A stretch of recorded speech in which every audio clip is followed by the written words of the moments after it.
आपका रोड नजर नहीं आता तुझे? गलती हो गई भाईजान। अबे गलती का बच्चा, एक तो रॉन्ग साइड आ रहा है, ऊपर से बकवास भी कर रहा है। उठा अपनी बाइक और निकल जाए, ऐसे दबाओ जा।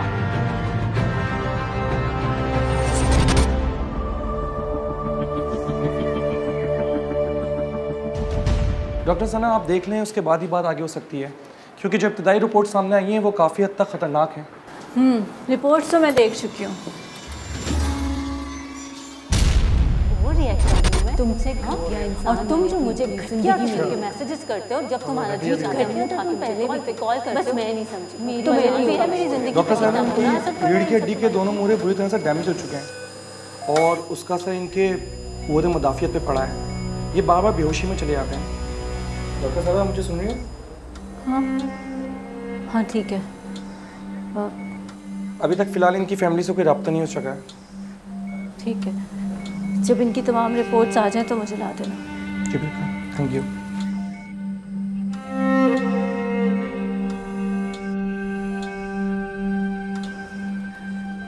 क्या हुआ डॉक्टर साहब? बासित साहब ठीक तो है ना? कोई ऐसी बात तो नहीं है? कहाँ पे चोट लगी है? अब हौसला रखें, बिल्कुल ठीक हो जाएंगे ये। आप हैं कौन इनकी? डॉक्टर साहब, मैं तो इनकी कुछ भी नहीं हूँ। मैं कौन हूँ? मेरी क्या हैसियत है? खाक भी नहीं। ये तो फरिश्ता है, फरिश्ता।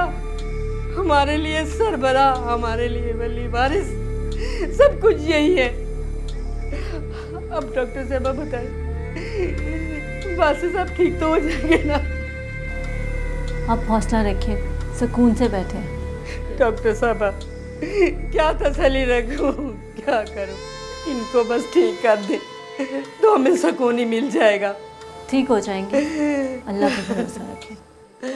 या अल्लाह, या अल्लाह, मेरी जान ले ले। मेरे बासित साहब को जिंदगी दे दे, या अल्लाह। तुमसे घटिया इंसान मैंने अपनी पूरी जिंदगी में नहीं देखा। अच्छा, तो मैं घटिया भी हो गया हूँ? पहले तो ऐसा कुछ भी नहीं था। घटिया तो तुम पहले भी थे, बस मैं नहीं समझी, गलती हो गई। मेरी जान बख्श दो, माफ़ करो मुझे। शादीशुदा हूँ मैं, इस बात को तो इज्जत दो, और अगर नहीं दे सकते तो कम से कम समझ ही लो। मगर तुम और समझ, होश में रहो तो समझो ना। तो मैंने कौन सा कहा कि अपने उस फारिग शौहर को छोड़कर मुझसे शादी कर लो? मैं तो बस चाहता हूँ कि वो ऐसे ही सब कुछ हो जैसा होता था। What do you mean जैसा होता था? हाँ, हम सिर्फ दोस्त थे, और ये भी मेरी ज़िंदगी की बहुत बड़ी गलती थी कि मैंने तुम जैसे शख्स से दोस्ती रखी। तुम ओवर रिएक्ट कर रही हो यार। ओवर रिएक्ट कर रही हूँ मैं? हाँ, और तुम जो मुझे घटिया किस्म के मैसेजेस करते हो जब तुम्हारा जी चाहता है, मुंह उठा के मुझे कॉल पे कॉल करते हो, तुम्हें इल्म भी है मेरी ज़िंदगी पे कितना बुरा असर पड़ा है इन सब तुम्हारी चीप हरकतों का? कौन सा नया काम कर? पहले भी तो करता था। बुरा मुझे पहले भी लगता था, अच्छा मुझे तब भी नहीं लगता था। मैं मान रही हूँ उस वक्त मैंने सब बर्दाश्त करके गलती की जो मुझे अब भुगतनी पड़ रही है। एक बात और, तुम्हारी इंटेंशंस मैं अच्छी तरह से जानती हूँ, लेकिन मेरी एक बात तुम समझ लो, मैं अपने हस्बैंड के साथ लॉयल हूँ।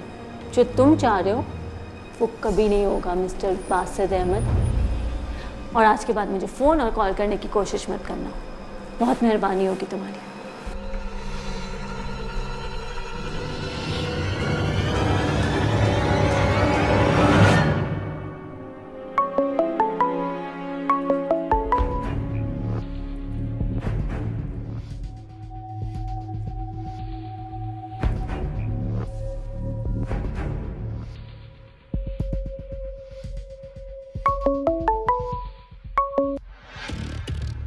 कौन है? जी पता नहीं, कोई रॉन्ग नंबर है।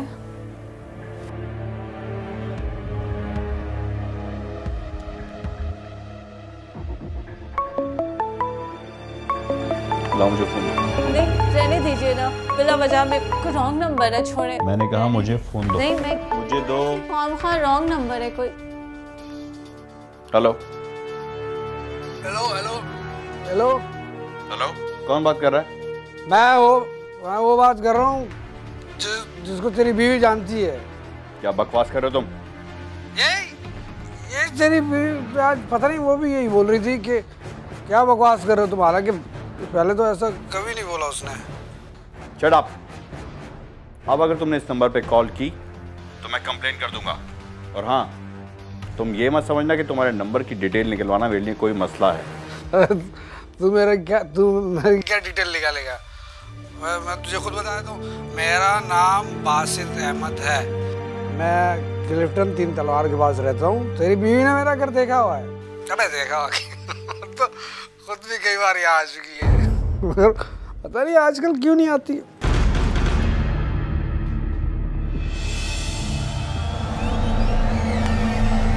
डॉक्टर साहब, ये बासित अहमद की तमाम रिपोर्ट्स।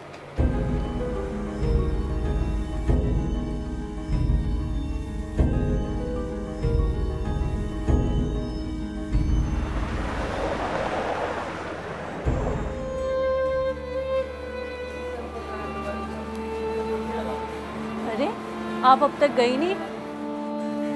नहीं डॉक्टर साहबा, जब तक बासित साहब ठीक नहीं होंगे मैं नहीं हिलूंगी यहाँ से।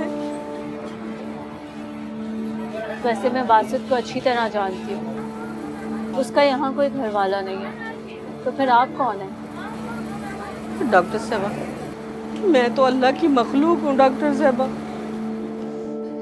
अल्लाह ने बासित साहब को हमारे लिए मसीहा बनाकर भेजा। अच्छा चलें, मैं घर जा रही हूँ, आपको छोड़ देती हूँ। नहीं डॉक्टर साहबा, मैं नहीं जाऊंगी। देखिए जिद मत करें, और वैसे भी आपके इस मसीहा के बारे में जानने का बहुत इश्तियाक हो रहा है मुझे। डॉक्टर साहबा, अभी तो आप कह रही थी बासित साहब को आप जानती हैं। जानती हूँ, मगर जिस तरीके से आप जानती हैं उस तरीके से तो हरगिज़ नहीं जानती।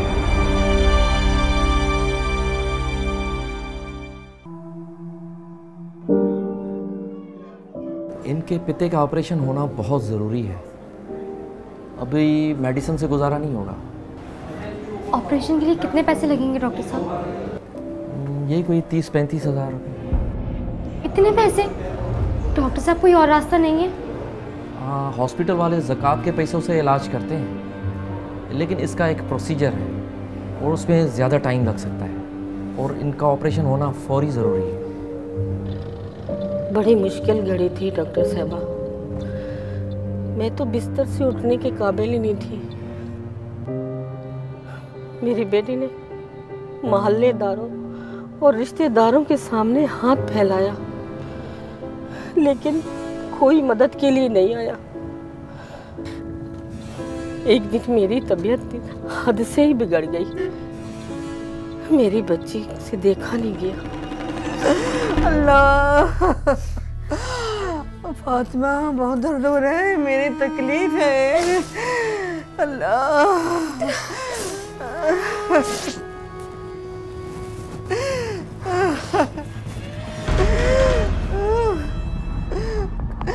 फातिमा कहाँ जा रही हो तुम? मुझे अस्पताल ले चल। आप बिल्कुल फिक्र मत करें, मैं बस अभी आती हूँ। नहीं नहीं फातिमा, तुम कहीं नहीं जाओगी। मेरी जिंदगी का कोई भरोसा नहीं है। मोहल्ले की खाला सुरैया को मैंने कह रखा है, तुम उसी के पास चली जाना।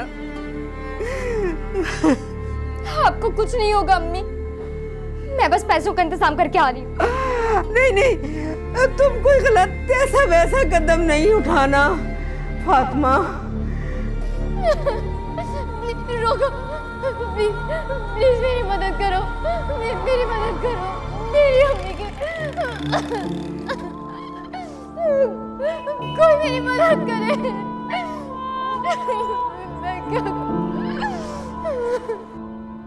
रोको, गाड़ी रोको, प्लीज प्लीज मेरी मदद करें।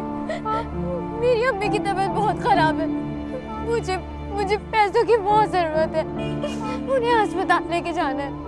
खुदा के वास्ते मुझे कुछ पैसे दे दे, मेरी अम्मी बहुत बीमार है।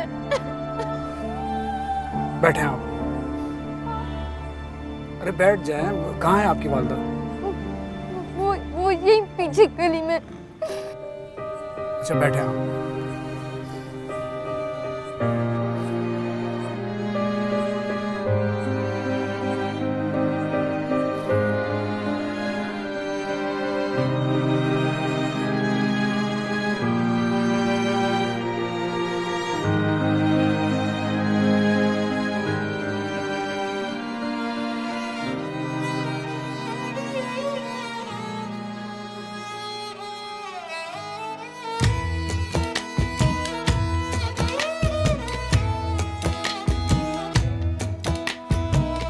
हाथ लागी लागी नहीं धूप के दिखे धुली साफ मन की चदरिया, बिना दाग सारी डगरिया, दसों दिशा आज समरिया लिए।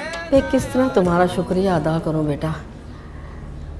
मुझे फातिमा ने सब बताया है कि तुमने हमारे साथ कैसे। भूल जाएं सब कुछ, बस आप जल्दी से ठीक हो जाएं। समझ ले आपने मेरा शुक्रिया अदा कर दिया। लेकिन अगर आप ना होते तो कोई और होता, लेकिन होता वही सब कुछ जो हुआ, इज्जत के साथ, खैरियत के साथ। आंटी आपको किसी भी चीज़ की ज़रूरत हो तो आप बिला झिझक मुझे बोल सकती हैं। कितनी खुश नसीब है वो माँ जिसने तुम्हें पैदा किया। मेरी माँ अब इस दुनिया में नहीं रही और मैं उनके लिए कुछ कर भी नहीं सका। बस इसी बात की तो आपसे लालच है कि आप मेरे लिए दुआएं करें। माँ नहीं है ना, इसलिए। अल्लाह उनकी मग़फ़िरत करे। तुम सदा सुखी रहो, तुम्हारे दिल पर कोई बोझ ना आए। मेरी दुआएं हैं बेटा तेरे साथ। आमीन। और आंटी अब अपनी बेटी के लिए भी कोई मुनासिब सा रिश्ता देखें। शादी भी करनी है इसकी, और ख़र्चे की आप बिल्कुल भी फिक्र मत कीजिएगा। बस डॉक्टर साहब, बासित साहब जैसे लोग दुनिया में बहुत कम हैं जो दूसरों की इज्जत को अपनी इज्जत समझे, जो दूसरों की भूख को अपनी भूख समझे, जो हाथ फैलाने से पहले ही मदद कर दे। डॉक्टर साहब दोबारा से सही कर दें। अल्लाह आपकी मदद करेगा, वो देगा, बहुत देगा आपको। ओके, अल्लाह पे भरोसा रखें, हम अपनी पूरी कोशिश करेंगे। आपसे कल मुलाकात होती है। अल्लाह हाफ़िज़। इंशाल्लाह मैं सुबह ज़रूर आऊँगी।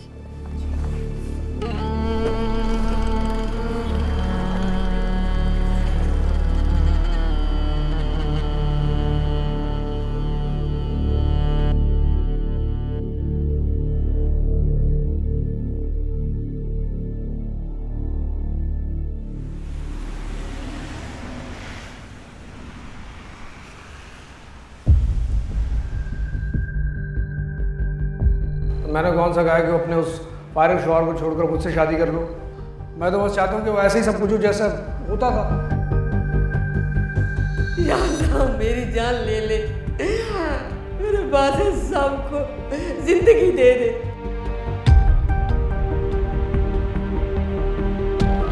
वो रिएक्ट कर दिया। बस डॉक्टर साहब, बासित साहब जैसे लोग दुनिया में बहुत कम हैं। तुम इस मासूम औरत को धोखा दे रहे हो बासित अहमद। तुम जैसा इंसान किसी की क्या मदद कर सकता है? इसमें भी तुम्हारी कोई खुदगर्जी होगी। मेरी बात को समझने की कोशिश करें, मेरा मिलना बहुत ज़रूरी है उनसे। देखें, हम हॉस्पिटल के रूल्स और रेगुलेशन के अगेंस्ट नहीं जा सकते। कमाल है, आप मेरी बात नहीं समझ रहे शायद। देखें प्लीज़ मुझे जाने दें उनके पास, मेरा मिलना बहुत ज़रूरी है। देखें, पेशेंट अंडर ट्रीटमेंट है, अभी आप उनसे नहीं मिल सकते। लीजिए डॉक्टर साहब आ गई। आप इन्हीं से बात कर लीजिए, ये उसी पेशेंट को ट्रीट कर रही हैं। अस्सलाम वालेकुम। वालेकुम सलाम। डॉक्टर साहब, उनका इलाज बहुत अच्छी तरह से बहुत अच्छे तरीके से कीजिएगा। वो बहुत नेक इंसान है। आप हैं कौन उनके? डॉक्टर साहबा, मेरा घर चलता है उनकी वजह से। वो मेरे मौसिन है। मुझे पता चला उनका एक्सीडेंट हुआ है तो ऐसे लगे जैसे मेरा जवान बेटा उसका एक्सीडेंट हो गया। डॉक्टर साहब, अच्छा प्लीज़ आप रोइए मत, दुआ कीजिए उनके लिए। मैडम मुझे लगता है ये पेशेंट कोई बहुत ही नेक इंसान है, क्योंकि सुबह से 2-4 इस तरह के लोग आ चुके हैं और बिल्कुल ऐसे ही रिएक्ट कर रहे थे और पेशेंट की फैमिली का पता चल चुका है। वो लोग मुल्क से बाहर हैं। मैं जानती हूँ। होश में आ गया वो? जी, अब वो फ़िलहाल होश में है। अच्छा तुम ऐसा करो कि 8 नंबर रूम के पेशेंट को सिटी स्कैन के लिए ले जाओ, ठीक है? ओके, मैं उसे देखती हूँ।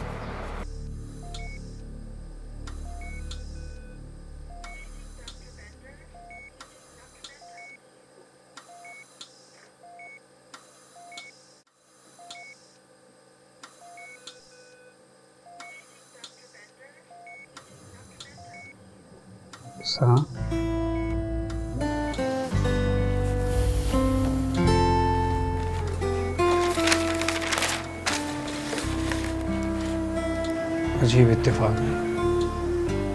इत्तेफाक कैसा? मरीज हॉस्पिटल में ही आता है। पूरे शहर में अकेली तुम तो डॉक्टर नहीं हो ना। लेकिन माजूर हो के तुम्हें मेरे पास ही आना था।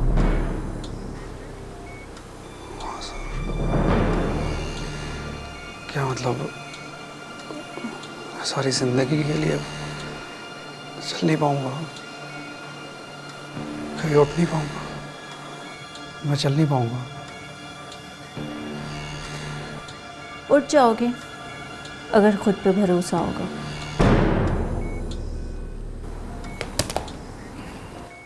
How is your life? कैसा है तुम्हारा हस्बैंड? सब ठीक है, वो भी अच्छा है। शादी के बाद बहुत तंग किया है मैंने तुमको, बहुत घटिया हरकतें की हैं, मुझे माफ कर दो। खैर छोड़ो इस बात को। तुम कहाँ थे? लंदन चला गया था।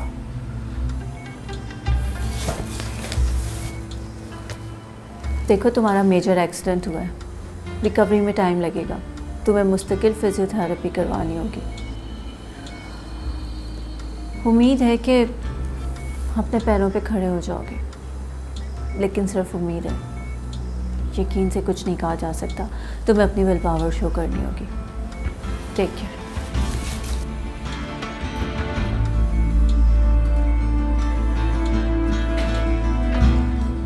उठ जाओगे अगर खुद पे भरोसा होगा। उम्मीद है कि अपने पैरों पे खड़े हो जाओगे, लेकिन सिर्फ उम्मीद है, यकीन से कुछ नहीं कहा जा सकता।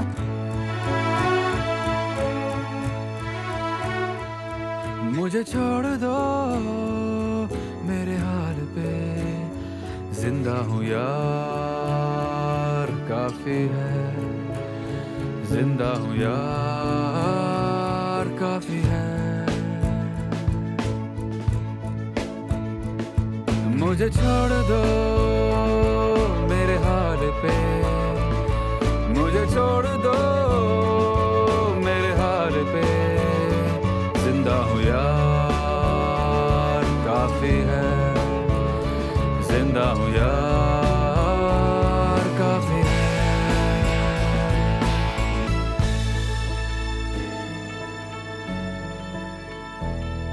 हवाओं से जो मांगा हिस्सा मेरा, तो बदले में हवा ने सांस दी। अकेलेपन से छेड़ी जब गुफ्तगू, मेरे दिल ने आवाज दी। मेरे हाथों हुआ जो किस्सा शुरू, उसे पूरा तो करना है मुझे। कब्र पर मेरे सर उठा के खड़ी हो जिंदगी, ऐसे मरना है मुझे। मुझे छोड़ दो मेरे हाल पे, जिंदा हूँ यार काफी है, जिंदा हूँ यार काफी है। Yes come on, yes come on come on, yes हिम्मत करें, अब आप बिल्कुल ठीक हैं, चल सकते हैं, चलें please. Yes yes yes come on come on.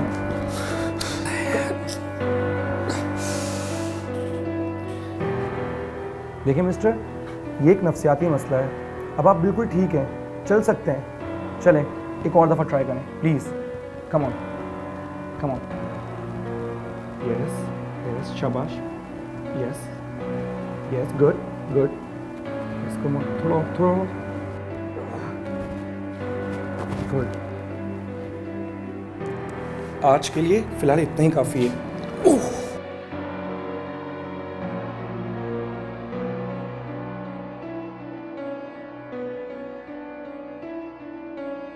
देखिएगा इंशाल्लाह बहुत जल्द आप चलने भी लगेंगे।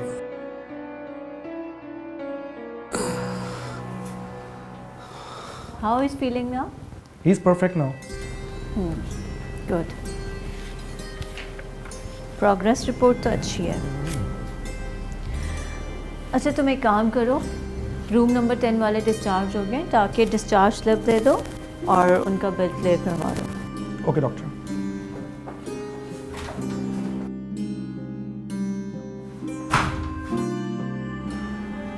Thank you Sana. Thank you मेरा मत करो, बट के बाहर जो बहुत सारे लोग तुम्हारे लिए दुआएं कर रहे हैं, दिन रात दुआ गो है, उनका करो। वैसे ही क्या माजरा है कि नेकी का क्या नया ढोंग शुरू किया है तुमने? कहीं इलेक्शन में तो नहीं खड़े होने का इरादा? तुम अब भी यही समझ रहे हो ना कि मैं पहले जैसा हूँ? हाँ, क्योंकि कुत्ते की दुम हमेशा टेढ़ी रहती है। ठीक है, तुम इन्हें बेवकूफ़ बना रहे हो, मगर मुझसे क्यों छुपा रहे हो? मुझे तो बताओ।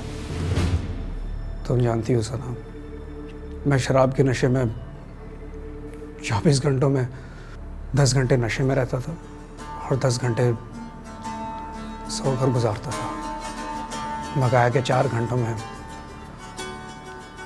लोगों को दुख देने में मुझे लज्जत मिलती थी, मज़ा आता था। कम ऑन, मुझे तुम्हारी फजूल स्टोरी सुनने में कोई इंटरेस्ट नहीं है। दास्तान अभी बाकी है, ख़त्म नहीं हुई है। उस रोज़ जब मैं रेस्टोरेंट में तुमसे मिला था, तुम बहुत गुस्से में था। मैंने वहाँ से जाते ही बहुत शराब पी थी। फिर नशे में मैं तुम्हें फ़ोन करता रहा, बार बार फ़ोन करता रहा। मैंने उसके बाद नींद की टैबलेट्स खाई और सो गया।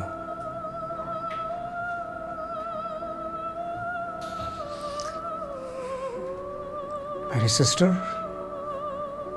और मेरे पापा मुझे बार बार कॉल करते रहे, मगर मैं होश में कहाँ था? मैं तो सो रहा था।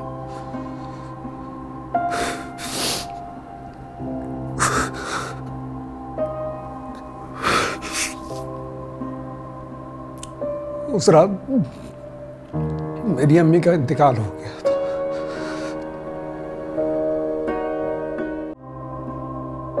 उस रात मेरी अम्मी का इंतकाल हो गया था। मुझे नहीं पता लगा, जब होश आया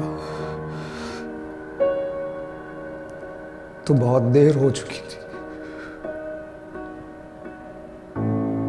मैंने बहुत कोशिश की वहां जाने की। पाकिस्तान में एयरलाइंस की स्ट्राइक थी, तमाम ऑपरेशंस बंद थे। मैं अम्मी के पास पहुंचना चाहता था, उन्हें कंधा देना चाहता था, मगर मैं नहीं पहुंच सका। मैं उस वक्त खुद को दुनिया का सबसे हकीर तरीन इंसान समझ रहा था। मैंने बहुत कोशिश की अल्लाह से दुआ मांगने की, मगर मैं नहीं कर सका, क्योंकि मुझे अल्लाह से ही शर्मिंदगी थी। मैं कैसे मांगता?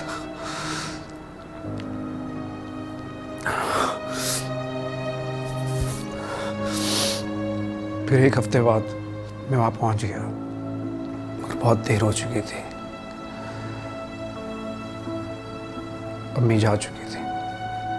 मैंने जिंदगी में भी उसे कोई सहारा नहीं दिया और मरने के बाद भी उसे कंधा नहीं दे सका। और फिर मैंने उसके बाद सच्चे दिल से तौबा कर ली। दास्तान अभी भी ख़त्म नहीं हुई? नहीं, ख़त्म हो गई। लगता है तुम बोर हो गई हो। नहीं, दास्तान अभी बाकी है।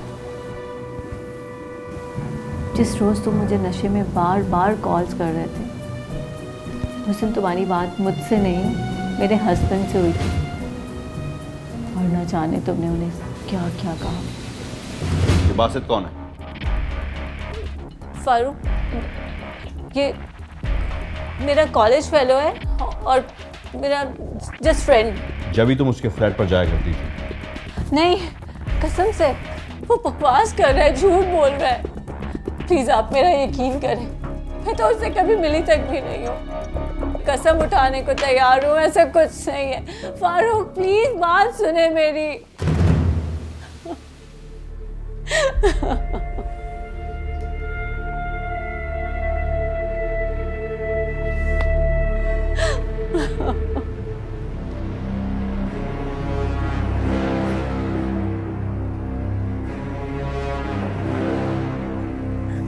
कहाँ जा रहे?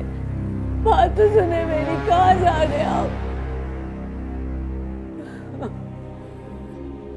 किन्ना सोना यार हीर वेख दे नजारा, रांझा मेरा रांझा मांझा चार दा बेचारा हो, रांझा मेरा रांझा हो, रांझा मेरा रांझा हो, रांझा मेरा रांझा हो, रांझा मेरा रांझा।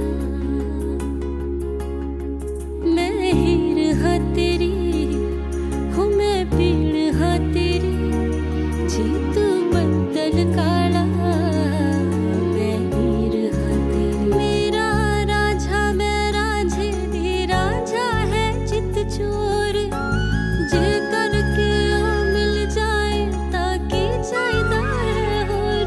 मेरा मेरा रांझा हो, रांझा मेरा रांझा हो, रांझा मेरा रांझा हो, रांझा मेरा रांझा। मैंने वो सब भुलाने की बहुत कोशिश की, लेकिन मैं नहीं भुला पा रहा। मैं शक के साथ जिंदगी नहीं गुजार सकता। तो आप शक दिल से निकाल क्यों नहीं देते? ये महज एक गलत फहमी है। आप मेरा यकीन क्यों नहीं करते? सिर्फ हम कॉलेज फेलो और दोस्त थे बस, और वो भी थे, अब नहीं है। मेरा उससे राब्ता तक नहीं है। प्लीज़ आप मेरा यकीन कीजिए। मैंने कहा ना, मैं शक के साथ जिंदगी नहीं गुजार सकता। इसलिए तुम्हारे लिए और मेरे लिए यही बेहतर है कि हम लोग अलग हो जाए। फारूक, आप क्या कह रहे हैं? आप इस तरह कैसे कह सकते हैं? आप ऐसे कैसे कर सकते हैं? मैं आपके बिना नहीं रह सकती। ऐसा नहीं हो सकता। प्लीज़ एक अजनबी की बात पे आप यकीन कर रहे हैं और आपको मेरी बात में यकीन नहीं है। कितनी कस्में उठाई हैं मैंने। तुम्हें तुम्हारे तलाक के पेपर कल मिल जाएंगे। आई एम सॉरी, बट यही बेहतर है। करना जे माही ना कोल, दौलत शोहरत दा की करना, यही बेहतर है, यही बेहतर है। जे माही ना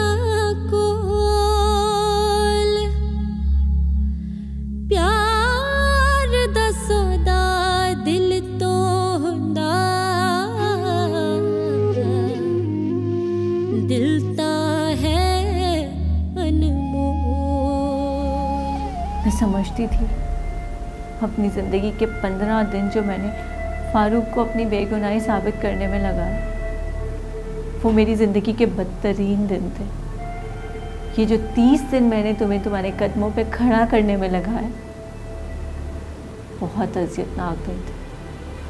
तुमने कहा था ना बासित कि क्या कभी मैं उठ सकूँगा, और मैंने कहा था हाँ, तुम ज़रूर सेहतमंद हो जाओगे। तुम सेहतमंद होकर उठ तो गए, लेकिन तुम जितने भी पारसा बन जाओ, मेरी नज़रों में कभी नहीं उठ सकोगे, कभी नहीं। सना, मुझसे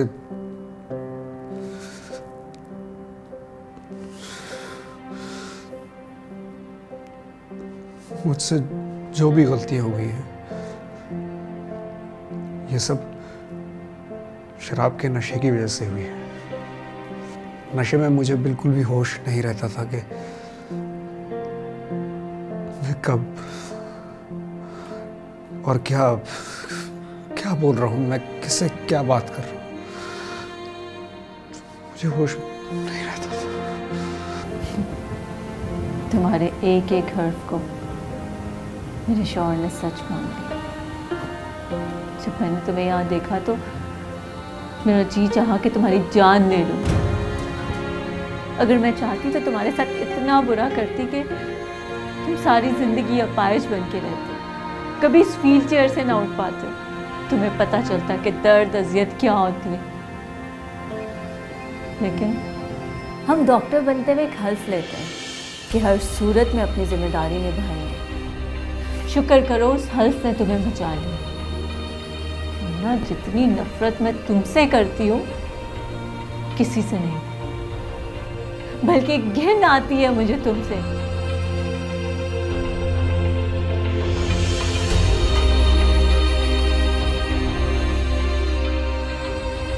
सना,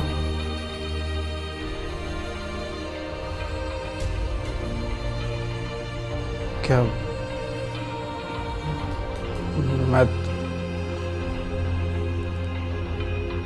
मैं तुमसे शादी करना चाहता हूँ। क्या क्या कहा तुमने? शादी करना चाहता हूँ मैं तुमसे। रहम आ रहे, तरस खा रहे हो मुझ पे? इतनी गई गुजरी लगती हूँ तुम्हें मैं? तुमने सुना नहीं मैंने क्या कहा? नफरत करती हूँ मैं तुमसे, और तुम मुझसे शादी की बात कर रहे हो? मिस्टर बासित अहमद, मैं इतनी गई गुजरी नहीं हूँ कि मुझे तुम्हारे सहारे की ज़रूरत है। बहुत खुश हूँ मैं अपनी ज़िंदगी में, और मुझे अपनी डिवोर्स का भी कोई दुख नहीं। मुझे एक ऐसे शख्स ने तलाक दी है जिसे एक नशे में डूबे हुए इंसान की बात पे यकीन था, लेकिन अपनी बीवी के सच पे नहीं। मैं एक ऐसे शख्स के साथ ज़िंदगी नहीं गुजार रही हूँ, ये मेरी खुशकिस्मती है, बदकिस्मती नहीं।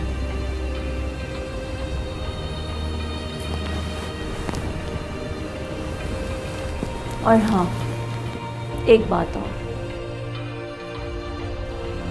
कोशिश करना कि यहाँ से जाने के बाद मुझे तुम्हारा चेहरा कभी दोबारा नजर न आए।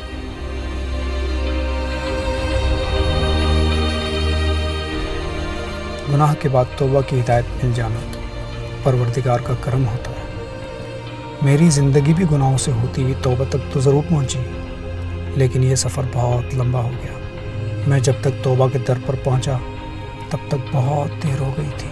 मुझे नेकी की हिदायत तो मिल गई, लेकिन जो गुनाह किए उसका कफ़ारा यह है कि अब ताउम्र मेरे सीने पर एक बोझ रहना है, जिसे मैं मरते दम तक उठाता रहूँगा। गुनाह और तौबा के दरमियान फासला जितना मुख्तसर हो उतना ही अच्छा है।